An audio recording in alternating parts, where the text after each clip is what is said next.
Ils sont écrivains, présentateurs TV, chanteurs, show business, politiciens, politologues, personnels publics. Les choses avancent, dit-on, en justice, mais les sanctions tombent, mais en fait, pas vraiment. On peut penser à Morandini qui est toujours à l'antenne, etc. Un reportage de 36 minutes. Bon visionnage. Ciao. Qui vient interdire tous les comportements un peu différents, un peu anormaux, mais bien sûr. Et alors là, chaque fois, on revient à la pédophilie. La pédophilie est un sujet qui est maintenant totalement interdit. Gabriel Masnev, si vous étiez un défaut. L'inconscience. Un défaut mineur. Gabriel Matzneff a près de 50 ans. Il est très connu comme écrivain. Il a failli remporter le prix Marcel Proust le jour même de cette entrevue. On peut avancer qu'il ne l'a pas remporté parce que le contenu de ses livres, c'est lui-même qui l'avoue, lui a franchement attiré des ennemis qu'il considère comme étant sulfureux. C'est que Gabriel Matzneff est un des chrétiens orthodoxes les plus connus de France, qui n'hésite toutefois pas à raconter ses aventures avec de très jeunes personnes. Matzneff est en somme un pécheur qui reconnaît ouvertement son péché. Il en a la franchise. Mais qui est Gabriel Matzneff? N'est-il pas, jusqu'à un certain point, une image de chacun d'entre nous qui mêlons nos aspirations profondes à des états souvent ondoyants et contradictoires? Matzneff écrivait d'ailleurs dans ce dernier livre ce qui suit. Pour moi, ce n'est pas un molle relâchement que j'attends de l'Église. Je suis un pécheur, mais ma soif d'absolu est à proportion de mon péché. Et après avoir écrit tant de pages sur le dionyésisme chrétien, je ne puis me dérober plus longtemps à cette vérité bien simple que la croix est crucifiante. Nous n'aurions point de cesse que nous ne fussions devenus des saints si nous étions véritablement pénétrés de la divinité de l'existence. Ce que je ne comprends pas, c'est que dans ce pays, la littérature, entre guillemets, sert d'alibi à ce genre de confidence. Parce que ce que nous raconte M. Matzneff dans un livre qui est très ennuyeux, M. Matzneff nous raconte qu'il sodomise des petites filles de 14 ans, 15 ans, que ces petites filles sont folles de lui. On sait bien que des petites filles peuvent être folles d'un monsieur qui a une certaine aura littéraire. D'ailleurs, on sait que les vieux monsieur attirent les petits-enfants avec des bonbons. Quelques jours après cet échange, Matzneff est de nouveau invité sur un plateau avec son ami, l'écrivain Philippe Solers, qui le défend et va même jusqu'à accuser Denise Bombardier d'être une conservatrice soviétique qui impose la censure. La connasse qu'on vient d'entendre, non, ça c'est, on va encore avoir un procès, ça fait rien, je répète, la connasse qu'on vient d'entendre, qui est la Diane Lefroy, qui les résonne comme ça à la télévision. C'est à Paris, au siège de la célèbre maison d'édition Gallimard, que nous avons rencontré Gabriel Matzneff. Écrivain maudit ou adulé, Matzneff n'hésite pas à déclamer ses amours quelque peu particulières. Si l'on appelle pédophile La Rochefoucauld, qui est tombé éperdument amoureux, ainsi d'ailleurs il était un rival de Louis XIII, de certaines jeunes filles de 12 ou 13 ans, si l'on appelle pédophile Casanova, si l'on appelle pédophile Byron ou Dostoïevski, alors oui, je veux bien, et là je ne suis pas en trop mauvaise compagnie, que l'on m'appelle pédophile. Que l'on ait 13, 14 ans, ou que l'on en ait 18 ou 20, l'entrée dans la vie amoureuse, c'est toujours un risque. Mais une jeune fille, disons même de 20 ans, qui rentre dans la vie amoureuse, si elle tombe sur un salaud, peut très bien être détruite, peut très bien être abîmée. Je crois que la question n'est pas de savoir s'il faut avoir son premier amant à 14 ans ou à 18 ans. Je pense que la question qui se pose, c'est la qualité de cet homme, la qualité humaine, n'est-ce pas? Moi, ce qui me frappe dans ce tourisme sexuel, dans ces gens qui vont en Thaïlande, c'est l'extraordinaire vulgarité de tout cela. Et quand je vous disais que les pédophiles sont en général des gens médiocres, je pensais à cette extraordinaire vulgarité, non seulement de leur comportement, mais aussi de leur âme. Enfin, il y a une espèce de vulgarité à la fois morale et vestimentaire et de cette façon de se tenir qui est odieuse, n'est-ce pas? Mais moi, je serais le gouvernement thaïlandais, puisque je serais le roi de Thaïlande, eh bien, je vous assure que je prendrai les mesures les plus drastiques, mais je ne suis pas le roi de Thaïlande. Mais lorsque vous vous êtes rendu aux Philippines, par exemple, vous avez aussi rencontré de jeunes Philippins Et vous avez aussi vécu des relations avec ces jeunes Philippins, des relations que vous avez parfois payées, rétribuées. Comment faites-vous la distinction? Comment pourriez-vous expliquer cette différence?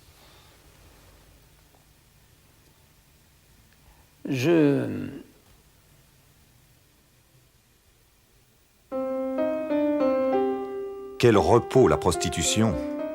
Les gamines et les gamins qui couchent avec moi sans m'aimer, c'est-à-dire sans prétendre dévorer mon énergie et mon temps, quelle sinécure! Oui, dès que possible, repartir pour l'Asie. Je suis le contraire d'un provocateur. Je n'aime pas la provocation, mais j'aime la vérité. Et je crois que nous n'avons que quelques instants fort fugitifs à vivre sur cette terre, et nous devons avoir le courage de nos passions et le courage de nos actes.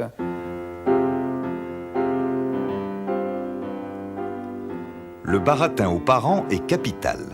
Il s'agit de les embabouiner de paroles, de les rouler dans le chocolat. La carte de faux chef scout eut un effet salutaire. Dès qu'il la vit, le papa cessa de s'étonner que son fils fût ainsi tout le temps fourré avec moi. Et il m'aurait surpris en train de le sodomiser, qu'il aurait cru qu'il s'agissait d'un de ces grands jeux éducatifs dont les scouts ont le secret. En France, la liberté d'expression est sacrée. Maznev n'a jamais été inquiété pour ses écrits. Vous avez vu comme les temps ont changé, parce qu'il y a quelques décennies, vous étiez célébré. Et aujourd'hui, vous êtes presque mis à l'index. Presque mis à l'index, malgré la protection de Jean d'Ormesson, qui essaye toujours de... J'aime beaucoup Gabriel Maznev. Je trouve que c'est un grand écrivain. Et j'ai quelquefois de la difficulté à le défendre, c'est vrai. Dans Les moins de 16 ans, vous dites... S'il y a violence, la violence du billet de banque qu'on glisse dans la poche d'un jean ou d'une culotte courte est malgré tout une douce violence. Il ne faut pas charrier, on a vu pire. Et là, vous paraissez banaliser la prostitution infantile. Aujourd'hui, ces gens-là, et ils ont la loi avec eux, ils vous disent que vous pouvez être immédiatement... Je ne pensais absolument pas que la discussion allait poursuivie. La question, elle est, est-ce qu'aujourd'hui, vous pourriez écrire ce que vous avez écrit par le passé? Je ne sais pas. Ça, il faudrait demander ça aux avocats. Moi, tous mes livres ont été écrits avec le sang de mon cœur. Eh bien, j'écris ce que je ressens en moi, n'est-ce pas? Ce que je ressens en moi. Et si j'étais peintre, et si j'étais cinéaste, eh bien, je ressortirais. Fellini fait du Fellini, Balthus fait du Balthus, Matzneff fait du Matzneff, nous d'une pipe. Enfin, si les gens ne comprennent pas ça, ou si les gens feignent ne pas le comprendre, mais qu'est-ce que vous voulez dire? C'est comme ça. Eh bien, moi, j'ai écrit ce que j'ai écrit. Je suis très fier de chaque ligne de ce que j'ai écrit. Mes livres sont réédités. J'espère qu'ils seront encore réédités longtemps après ma mort. Et puis, à la grâce de Dieu, enfin. Bonjour, Gabriel. Autre grand titre de l'actualité ce soir, c'est le scandale qui secoue le monde littéraire. Un célèbre écrivain accusé de pédophilie. Cet écrivain, c'est Gabriel Maznev, aujourd'hui 83 ans. Dans un ouvrage intitulé Le consentement, une femme, qui avait 14 ans à l'époque, raconte la séduction, puis l'emprise qu'il exerçait sur elle. Ce livre est aussi un témoignage du laisser-faire de tout le milieu intellectuel et culturel de l'époque. Christophe Hérault, Pascal Caron.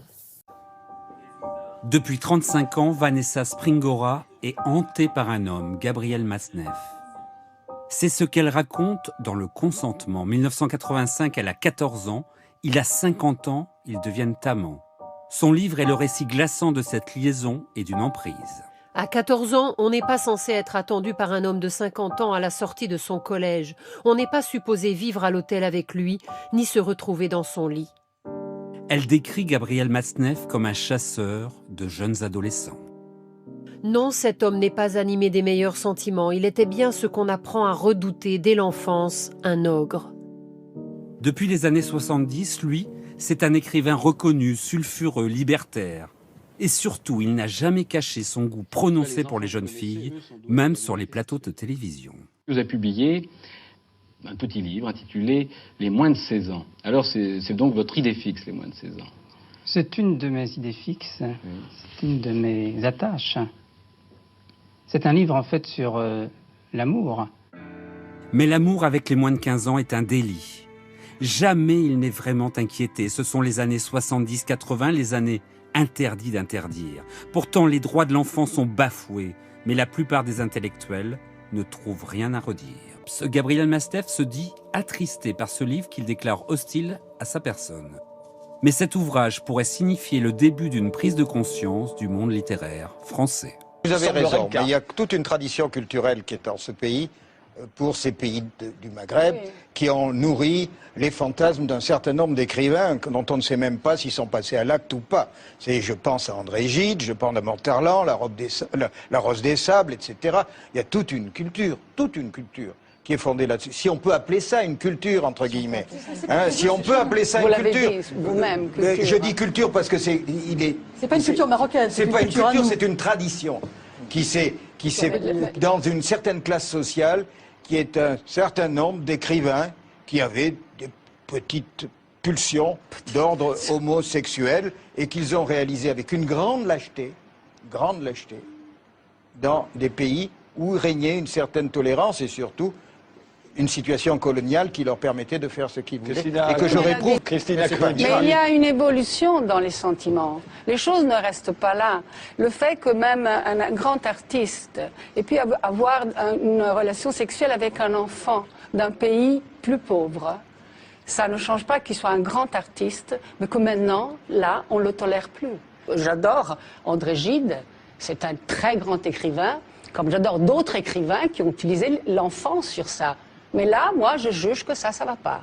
Oui, aujourd'hui, je juge que ça va pas. Je veux le dire. Mais André Gide aurait été en désaccord total avec tout ce que vous dites. Mais moi, je m'en fous complètement. Excusez-moi, je m'en fous complètement. On nous parlait de la beauté du monde et de la beauté du sexe. Mais concrètement, en acte, que faites-vous? Que faites-vous sinon brandir sans cesse le bâton de la morale? Mais oui, que faites-vous? Sur les enfants, la beauté du sexe sur les enfants. Mais qui vient écoutez, je pensais que le débat était très arriéré en Italie, je m'aperçois. Aujourd'hui, oserait revendiquer, je vous en prie, le sexe avec les enfants, je vous en prie. Ce sujet-là est un sujet qu'on ne peut plus aborder aujourd'hui.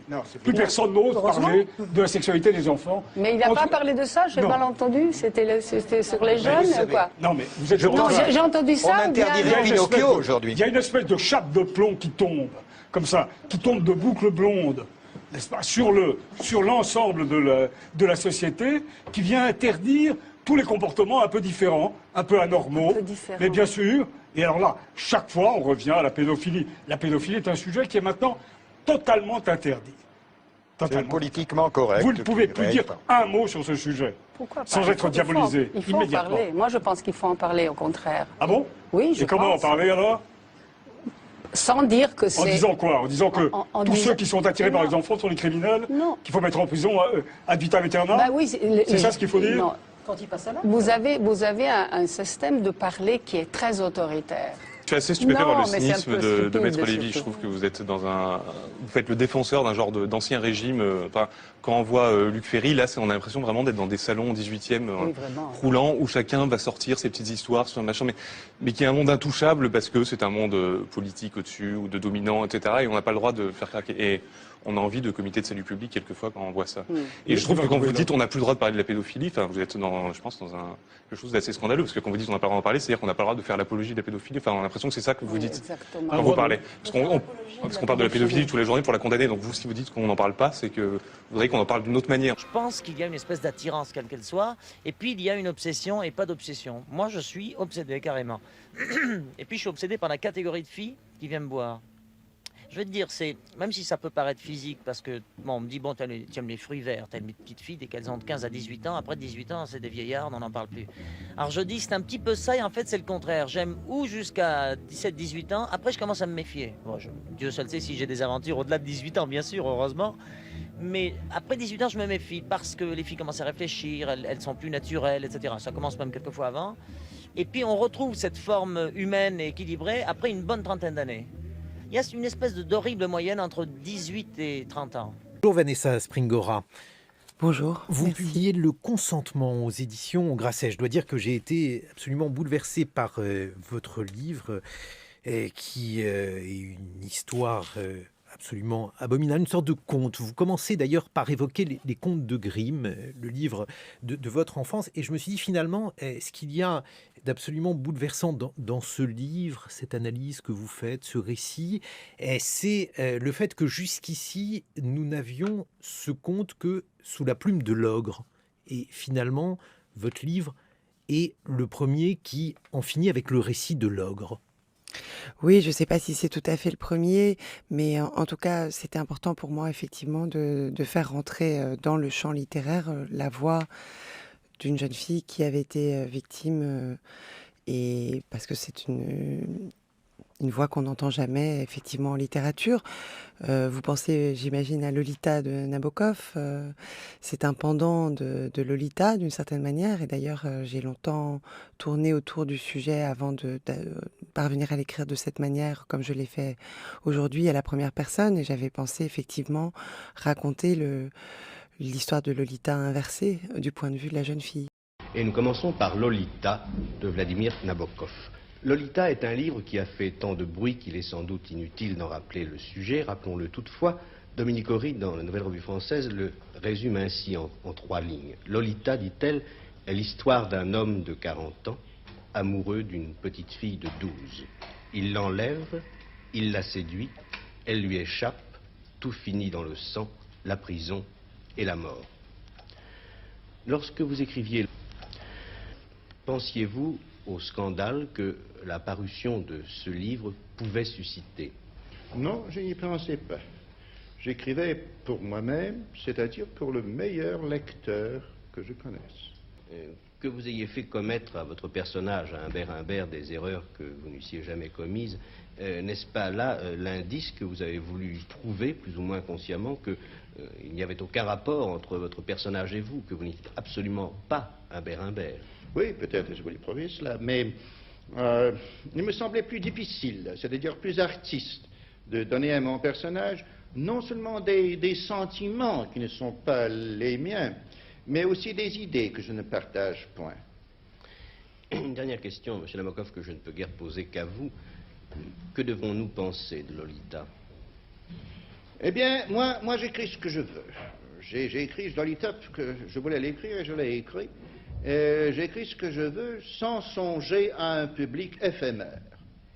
Voici Lolita, c'est le chef-d'œuvre de Nabokov, lu par des dizaines de millions de personnes dans le monde. Ce livre est à l'origine du mot Lolita, qui est dans le dico, on voit les définitions, qui a été aussi adapté par Kubrick ou par Hollywood, qui a été aussi chanté par Birkin. Lolita, Lolita, ou par Hallyday.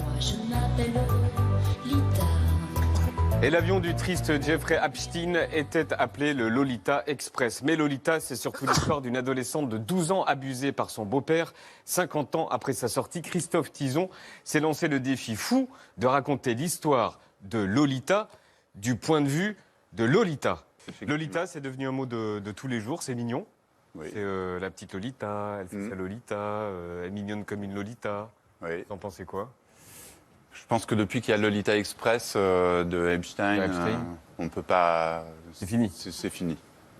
C'était un fantasme de la pop culture aussi, la Lolita. Il y avait Jane Birkin, il y avait Britney Spears, France Gall, Alizée, Vanessa Paradis. C'est encore possible? Oui, c'est encore possible, bien sûr. Une Lolita comme ça, c'est encore possible en 2019? Oui, oui, je pense quand même. C'est pas... Il n'y en a pas. Hein. Oui, il n'y en a pas, mais bon, c'est toujours possible quand même. Oui. Ça vous choquerait pas? Non, c'est pas un tabou non plus, quoi. Mais bon, dans le livre de Nabokov et dans le mien, elle a 12 ans et demi. C'est quand même très jeune. Une Lolita de 16-17 ans, pourquoi pas? J'en sais rien. J'ai pas d'a priori comme ça de politiquement correct, trop fort. Ceux qui, du bout des lèvres, essayent encore de défendre Gabriel Matzneff et ses écrits assumés sur la pédophilie, pédocriminalité, disent « Oui, mais ça correspondait à une époque. On était dans le post-année 68 où on refusait d'interdire. Il était interdit d'interdire. Il fallait jouir sans entrave. Voilà ce que l'on disait à l'époque. C'est ça, aujourd'hui, Exactement. Alors, que montre l'histoire qui a changé ? Ni la femme ni l'historienne en moi ne défend M. Matzneff. C'est un pédophile et personne ne le nie. Mais effectivement, à cette époque-là, on pensait de manière très différente. Et comme vous l'avez très bien dit, on était dans la queue de comète des années 68, de la libération sexuelle. Et au nom de la liberté absolue de jouir sans entrave et du fait qu'il est interdit d'interdire, beaucoup d'intellectuels vont défendre le fait qu'on a le droit de séduire des enfants et que les enfants ont le droit d'avoir une vie. C'était la transgression absolue. Exactement. Et les pédophiles comme... En 77, le texte était signé par, sur la légalisation de la pédophilie, Aragon, Roland Barthes, Simone de Beauvoir, Jean-Paul Sartre, le cinéaste Patrice Chéreau, Gilles Deleuze, André Glucksmann, l'écrivain Catherine Millet. Exactement. Tout un tas de beaux noms de la bonne société parisienne qui prônaient vraiment la liberté sexuelle à tous les niveaux. En 1967, Roger Perfit vient de publier le livre « Notre amour », qui relate son histoire avec un garçon de 12 ans. Ce n'est pas sans réflexion qu'un homme de mon âge livre au public une pareille confession. Pas de quoi scandaliser les foules, selon la journaliste Françoise Giroud.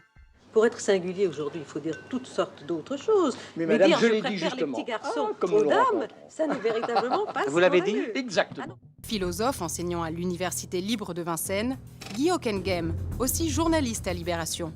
Il imaginait l'amour en l'an 2000. Si on parle de l'avenir qu'on souhaite, en tout cas, on peut dire qu'on espère qu'il tend à une mixité croissante, à des relations de plus en plus mixtes, c'est-à-dire à des relations entre enfants et adultes, à des relations entre gens de même sexe aussi bien que de sexes différents et entre gens de races différentes également.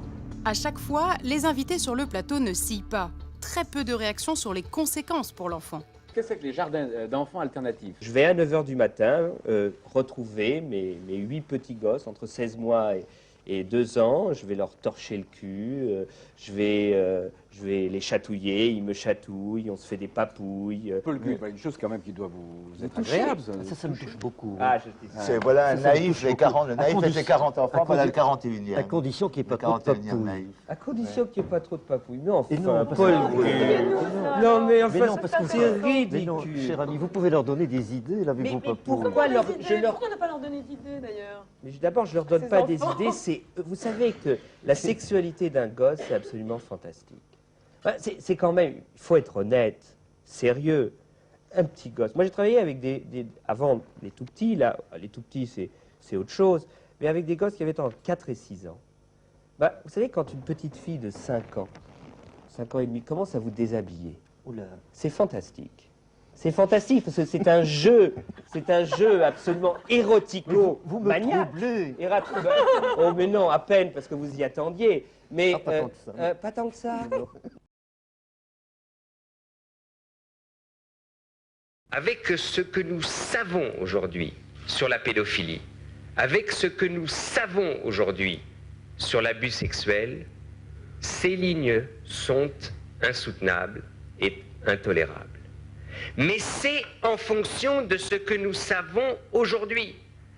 C'est pour cela que je dis que j'ai bonne conscience, parce qu'il n'y a pas eu d'abus sexuel, mais que j'ai mauvaise conscience parce que ce texte lu aujourd'hui peut paraître comme une justification d'une certaine pédophilie. Eh bien, mon pote, je te dis, jamais tu seras président de la République. Très bien. Parce que tu es trop minable. Très bien. Trop minable. Je ne suis pas sûr que vous puissiez, vous, employer le mot ignominie. Si. Je peux, parce que ça fait partie du langage. Parce qu'il y a un certain nombre d'ignominies que vous, Daniel Cohn-Bendit, n'avez pas hésité à porter. Par exemple. Point à la ligne. Par exemple. Point à la ligne. Par exemple. Par exemple, je trouve ignoble, moi, d'avoir poussé et justifié des actes à l'égard des enfants que je ne peux pas accepter. C'est sûr que tu viens là-dessus. Alors, on se téléphone souvent. Vous voulez répondre? On se téléphone souvent. C'est une vieille histoire que tout le monde a Vous oubliée. êtes venu déjeuner. Allusion à un livre publié en 1975 par l'ancien leader de mai 68 sur la sexualité des enfants, livre dont il avait déjà regretté la teneur il y a 8 ans. Peu après le débat, Daniel Cohn-Bendit a réagi. Là, je crois qu'il a dépassé les limites. Il a pété les plombs. De ce pugilat, il a évidemment été question dans les derniers meetings de campagne. Pour la droite, François Bayrou a dérapé. Cette façon de faire de la politique, de la part de François Bayrou, m'écœure. Il a totalement perdu son sang-froid. Or, en politique, un responsable doit être serein. À gauche, c'est l'indignation. On appelle à tout le monde à la dignité des débats. Je crois que l'Europe mérite mieux que des attaques personnelles. Moi, c'est pas ma conception de la politique. Moi, je n'ai qu'un adversaire, c'est l'UMP. Non pas les hommes et les femmes, mais leurs idées. Et je pense qu'il faut rester jusqu'au bout digne du combat qui est le nôtre. Vous avez certainement entendu parler ces derniers jours de l'affaire Betaram, à laquelle le nom de François Bayrou est désormais mêlé. Voici ce que l'on sait grâce à des enquêtes et des articles de Mediapart, du Monde, de l'AFP ou encore de la République des Pyrénées. Notre-Dame de Betaram, c'est quoi? C'est un collège-lycée privé catholique à quelques kilomètres de Lourdes. Il a la réputation d'être particulièrement dur avec ses élèves, mais pas de quoi empêcher les notables du coin d'y envoyer leurs enfants depuis des décennies. Sauf que derrière cette image conservatrice se cachent désormais des accusations beaucoup plus graves. Le parquet de Pau a ouvert il y a 1 an une information judiciaire après que plus d'une centaine de plaintes ont été déposées par d'anciens élèves. Ils dénoncent des viols, des violences, des abus sexuels entre les années 50 et les années 2010. Que vient faire François Bayrou dans cette affaire ? Le Premier ministre, qui a fait toute sa carrière dans la région, a été ministre de l'Éducation nationale à la fin des années 90 et il est désormais accusé d'avoir entretenu l'omerta. Interpellé depuis des semaines, le Béarnais maintient sa ligne de défense. Oui, il y avait bien peut-être des rumeurs de violences physiques, mais jamais il n'a entendu parler de violences sexuelles. Est-ce que vous croyez que nous aurions scolarisé nos enfants dans des établissements dont il aurait été soupçonné ou affirmé qu'il se passe des choses de cet ordre? Je peux vous assurer que tout est faux.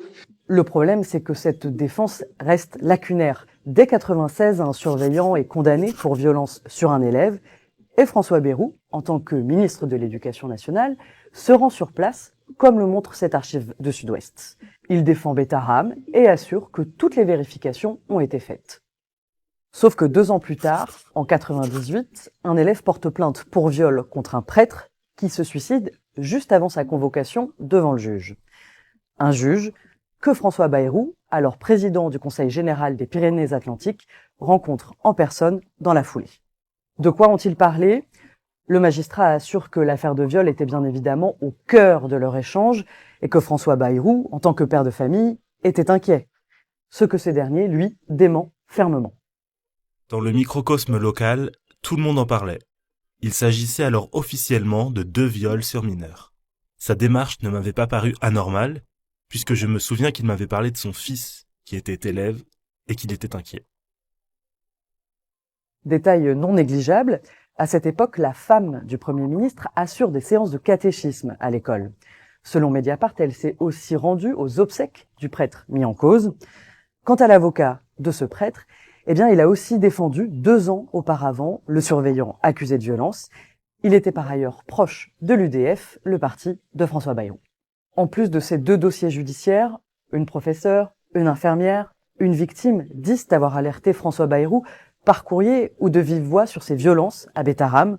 Pour la première fois ce 11 février, le Premier ministre a eu des mots publiquement pour les victimes à l'Assemblée. Il a aussi annoncé qu'il porterait plainte pour diffamation. Jean-Pierre Rosenzweig, bonjour. Vous êtes ancien magistrat, ancien juge pour enfants. Vous venez de publier Les droits de l'enfant pour les nuls aux éditions First. Mais les enfants, on parle d'enfants, mais 13-14 ans, on peut avoir une sexualité, on peut avoir du désir. Et c'est le rôle de l'adulte.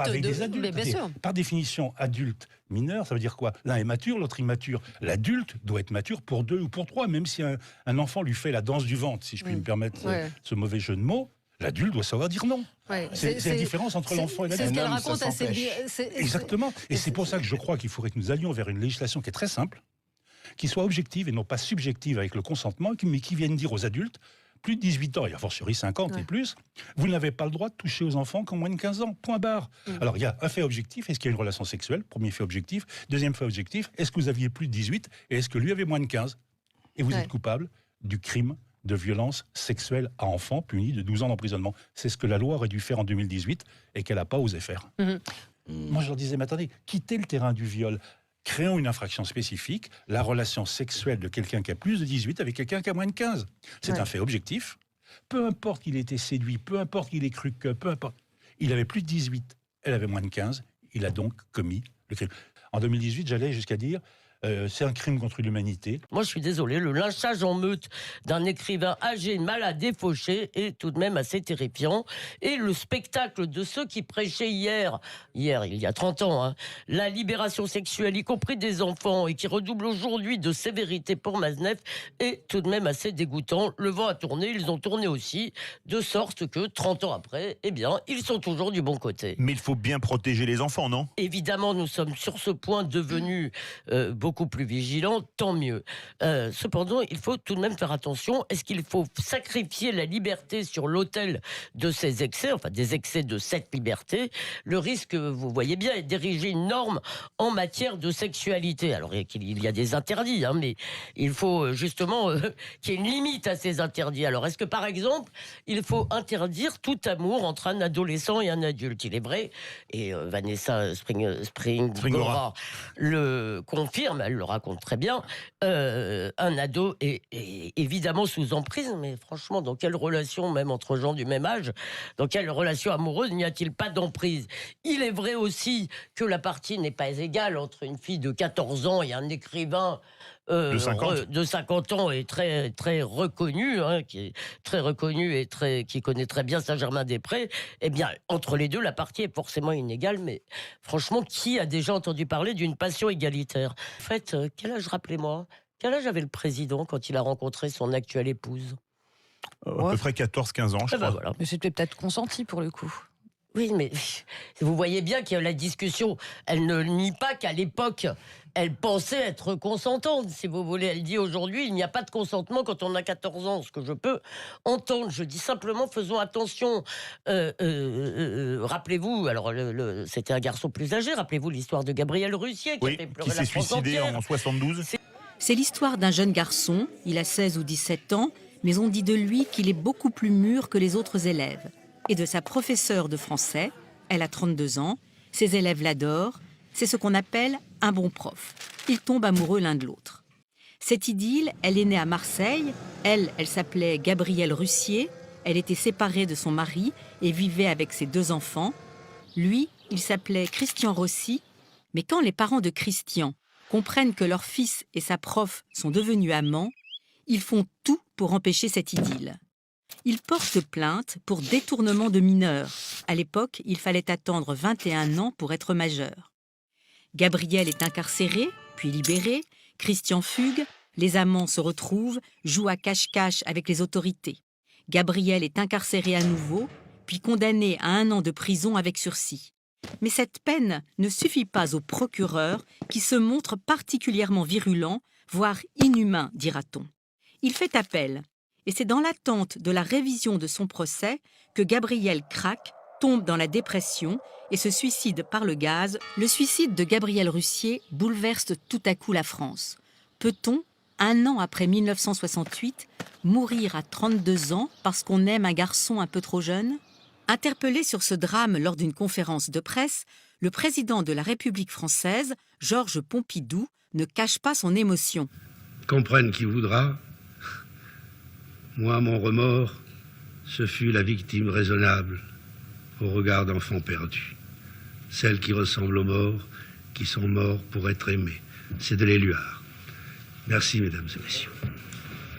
Bonsoir, Franz-Olivier Gisbert, écrivain. Vous êtes un des rares à soutenir Gabriel Matzneff. Vous aviez fait partie du jury qui lui avait donné le prix Renaudot Essai en 2013. Est-ce qu'aujourd'hui, tout de même, vous regrettez ?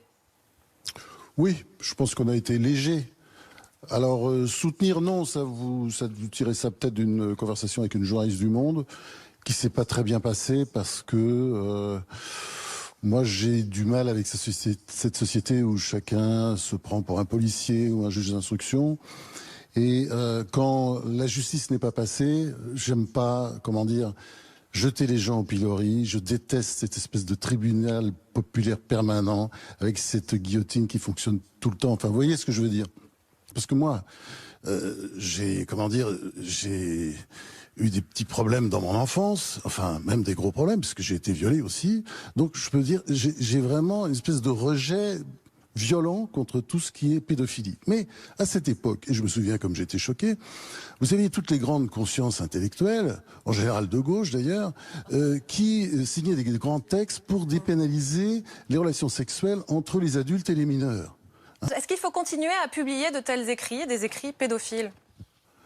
Ça devient très compliqué ce que vous dites, parce que c'est le problème de la littérature. Il y a beaucoup de gens qui ont écrit des beaux livres qui n'étaient pas des saints. Il y a des antisémites, on a le cas de Louis-Ferdinand Céline. Il y a des salopards qui abandonnaient leurs enfants lâchement comme Rousseau et qui en plus d'ailleurs osaient faire des traités d'éducation. Enfin, si vous prenez comme ça toute l'histoire de la littérature, il y a beaucoup de gens qu'il faudra interdire. Donc la pédophilie, vous savez, c'était très courant au temps des Grecs, tout le monde le sait. Et donc, est-ce qu'il faut interdire aussi les Grecs, les philosophes grecs, vous voyez ? Donc, je pense qu'il faudrait se reposer un peu, se poser, comme on dit, et puis prendre les bonnes décisions à un moment donné. Ce que nous regardons dans cette affaire, c'est bien notre temps, et il s'y opère une inversion. Ceux qui défendaient jadis à gauche le cas Matzneff et ses comportements, non seulement au nom de la supériorité de la littérature sur la morale, mais aussi au nom d'une libération des mœurs et des individus, le faisaient contre des ligues de vertu moralistes conservatrices. Aujourd'hui, c'est sur la très conservatrice, Radio Courtoisie, que Matzneff est encore invité, dans un hebdomadaire ancré à droite, comme Le Point, ou sur le plateau de la chaîne Russia Today, pour dénoncer, c'était en décembre, je cite, le retour de l'ordre moral qui nous vient des sectes puritaines américaines. Ce que cela raconte peu ou prou, c'est que désormais, seuls les conservateurs et les anards de droite défendraient la liberté des arts et la transgression. En réalité, c'est ce rapport à la transgression qu'il faut interroger. N'est-il pas aussi un biais à travers lequel on a estimé les arts ? Et ne peut-on pas considérer que les nouveaux questionnements du jour transgressent justement l'ordre qui était en cours dans les milieux culturels ? The times, they are changing. Les temps sont en train de changer et avec eux, ce que nous ferons de la transgression.